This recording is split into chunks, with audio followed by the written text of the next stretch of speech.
Você já parou para olhar um farol e sentiu um arrepio subir pela espinha?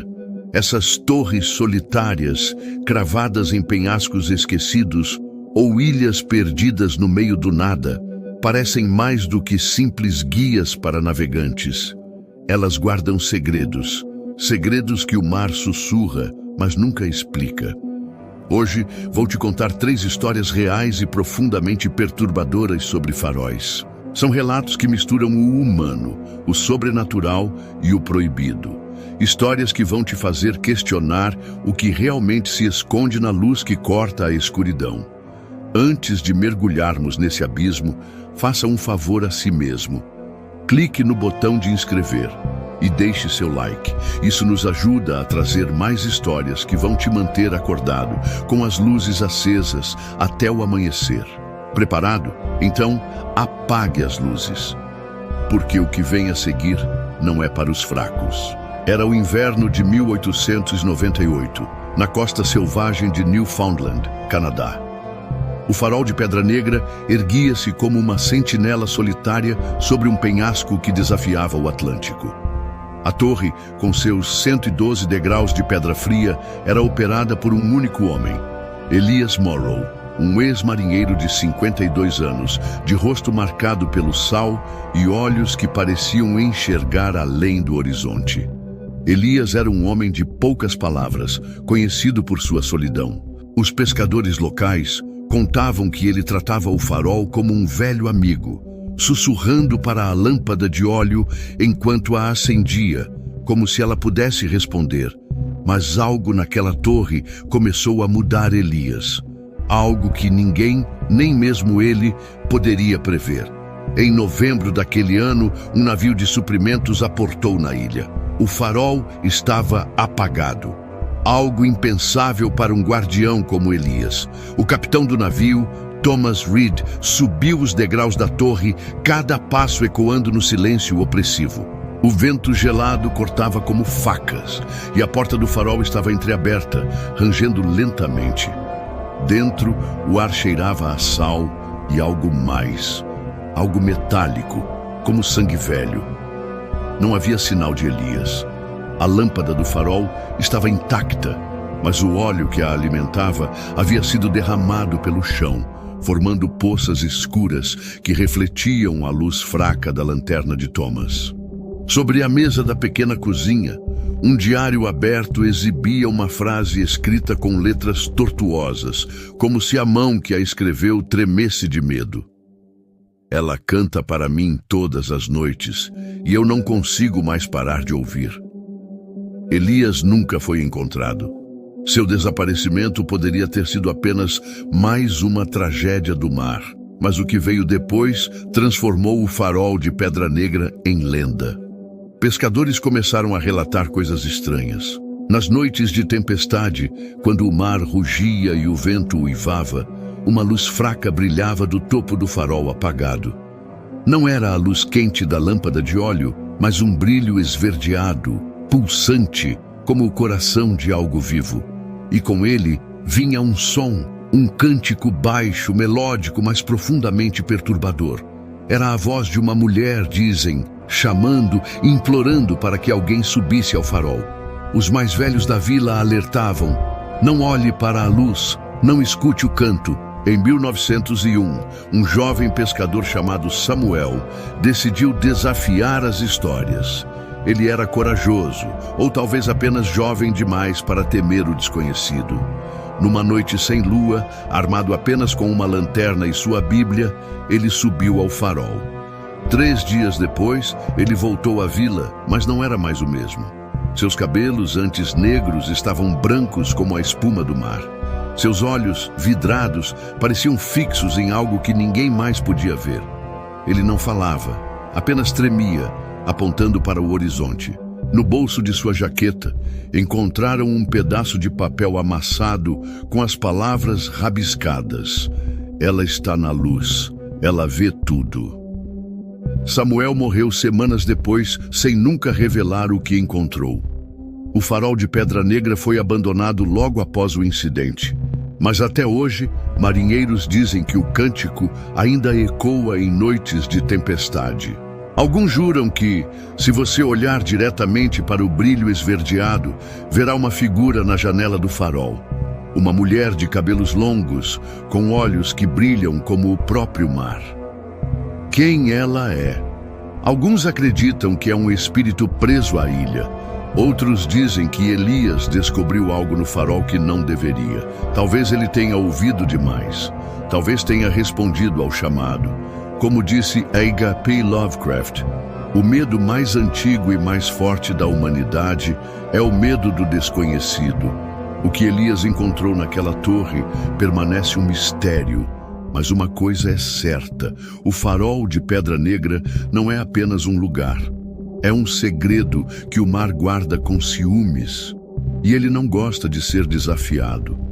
Se você está sentindo aquele frio na espinha, não se esqueça, clique no botão de inscrever e deixe seu like para apoiar o canal. E nos comentários, conte pra gente.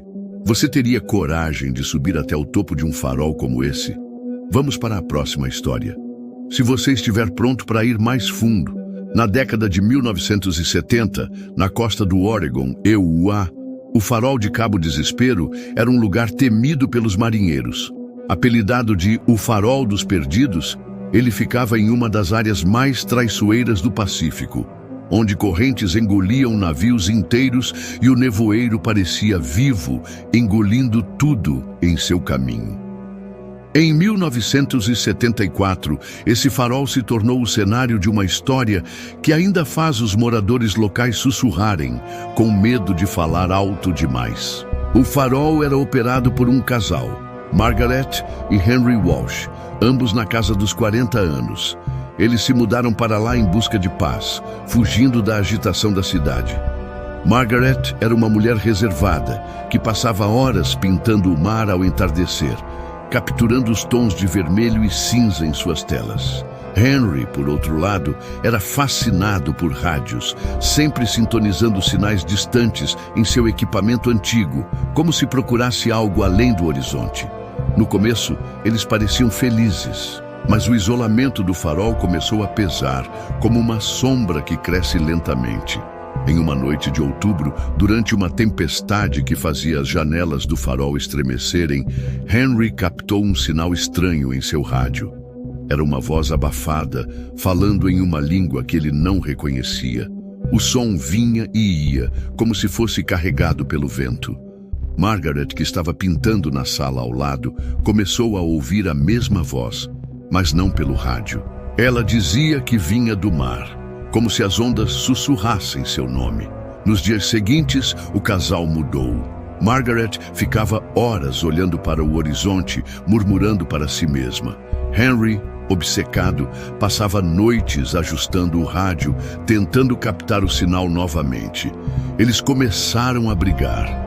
Margaret acusava Henry de mexer com coisas que não entendia. Henry dizia que ela estava louca, que o isolamento a estava quebrando. Uma semana depois, um barco de resgate chegou ao farol após um chamado de emergência. O rádio de Henry emitira um sinal de socorro, mas ninguém respondeu quando a guarda costeira tentou contato. Ao chegarem, encontraram o farol trancado por dentro. Quando arrombaram a porta, o silêncio era absoluto, quebrado apenas pelo som do mar. Margaret estava sentada na sala, olhando para uma tela em branco. Seus olhos estavam vazios e ela murmurava: "Eles estão vindo. Eles sempre vêm." Henry havia desaparecido. Suas roupas, seu rádio, tudo estava lá, mas ele não. A busca por Henry durou semanas, mas nenhum traço dele foi encontrado. O que tornou essa história ainda mais perturbadora foi o que encontraram no rádio.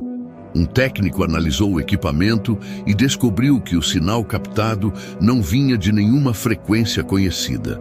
Era como se algo ou alguém estivesse transmitindo diretamente para o farol. Na última gravação, havia um som que ninguém conseguiu explicar. Um grito abafado, seguido por um gorgolejo, como se alguém estivesse sendo engolido pelo mar. Margaret foi internada em um hospital psiquiátrico, onde passou o resto de seus dias desenhando a mesma imagem. Uma figura indistinta, com olhos brilhantes como faróis, emergindo das ondas. Ela morreu em 1981, mas suas pinturas ainda circulam em fóruns na internet. Alguns dizem que, se você olhar para elas por tempo demais, pode ouvir o mesmo sussurro que ela ouviu. O farol de Cabo Desespero foi desativado após o incidente. Mas marinheiros dizem que, em noites de tempestade, o rádio ainda capta sinais. E às vezes, uma voz sussurra nomes de pessoas que estão no mar. Como disse Edgar Allan Poe. Tudo o que vemos ou parecemos é apenas um sonho dentro de um sonho. O que Henry e Margaret encontraram no Cabo Desespero era apenas o isolamento ou algo mais antigo, algo que vive nas profundezas, esperando ser ouvido. Você está acompanhando? Então, não esqueça de clicar em inscrever e deixar seu like. Essas histórias estão só começando a ficar mais sombrias. Nos comentários, conte, você já ouviu algo estranho em um rádio? Vamos para a última história. E essa vai te fazer repensar tudo. Na costa da Escócia, escondido entre falésias traiçoeiras, está o farol de Ilha das Brumas. Construído em 1847, ele era conhecido por sua história de tragédias, naufrágios, desaparecimentos e guardiões que enlouqueciam com o isolamento. Mas em 2003, um caso moderno trouxe esse farol de volta aos holofotes e ao terror. Naquela época, o farol era operado por um sistema automatizado, mas ainda recebia visitas ocasionais de técnicos. Em setembro de 2003, uma equipe de 3 homens, David, Paul e Michael, foi enviada para reparar a lâmpada principal, que parara de funcionar sem motivo aparente. Eles chegaram numa manhã enevoada, com o mar calmo, mas havia algo errado. O ar parecia denso, como se a ilha estivesse prendendo a respiração. David, o líder, anotou em seu diário que, ao entrar no farol, sentiu um cheiro estranho. Metal queimado misturado com algo podre, como carne deixada ao ar livre. Os homens começaram o trabalho, mas logo perceberam que o farol não estava tão vazio quanto parecia. Portas se abriam sozinhas, ferramentas desapareciam, e à noite eles ouviam passos no topo da torre.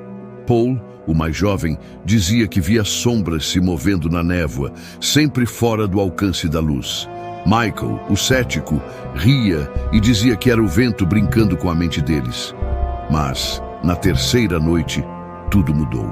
Durante o jantar, a luz do farol acendeu sozinha, e não era a lâmpada que eles estavam consertando. Era uma luz fria, quase azul, que pulsava como um coração.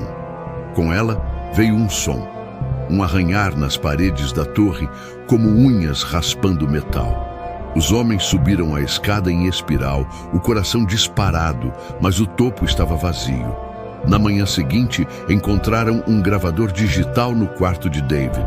A mensagem, gravada às pressas, dizia: "Não subam, ela está aqui." A equipe de resgate chegou no dia seguinte e encontrou apenas Paul, encolhido no chão, murmurando sobre a sombra na luz. David e Michael haviam desaparecido. A busca durou semanas, mas nenhum sinal deles foi encontrado. O gravador foi analisado e a voz na mensagem não pertencia a nenhum dos 3 homens. Era uma voz grave, distorcida, repetindo a mesma frase em loop. O farol de Ilha das Brumas foi selado após o incidente. Mas em fóruns online, moradores locais dizem que a luz azul ainda aparece em noites de névoa. E há quem jure que se você ficar tempo suficiente na ilha, verá uma sombra se movendo na janela do farol. Uma figura alta, sem rosto, que parece observar o mar. Como disse Stephen King, os monstros são reais e os fantasmas também. Eles vivem dentro de nós e às vezes eles vencem. O que aconteceu na Ilha das Brumas? Era a mente dos homens, quebrada pelo isolamento? Ou havia algo na névoa, algo que nunca deveria ter sido visto? Essas 3 histórias nos mostram que os faróis, essas sentinelas do mar, guardam mais do que apenas luz. Eles escondem segredos, vozes, sombras, coisas que talvez nunca entenderemos. Você acredita que essas histórias são reais? Já sentiu algo te observando na escuridão? Deixe sua história nos comentários. Queremos saber. E se você gostou desse mergulho no terror, clique em inscrever, ative o sininho e deixe seu like. Afinal, tem certeza de que está sozinho agora? Até a próxima, se você ousar voltar.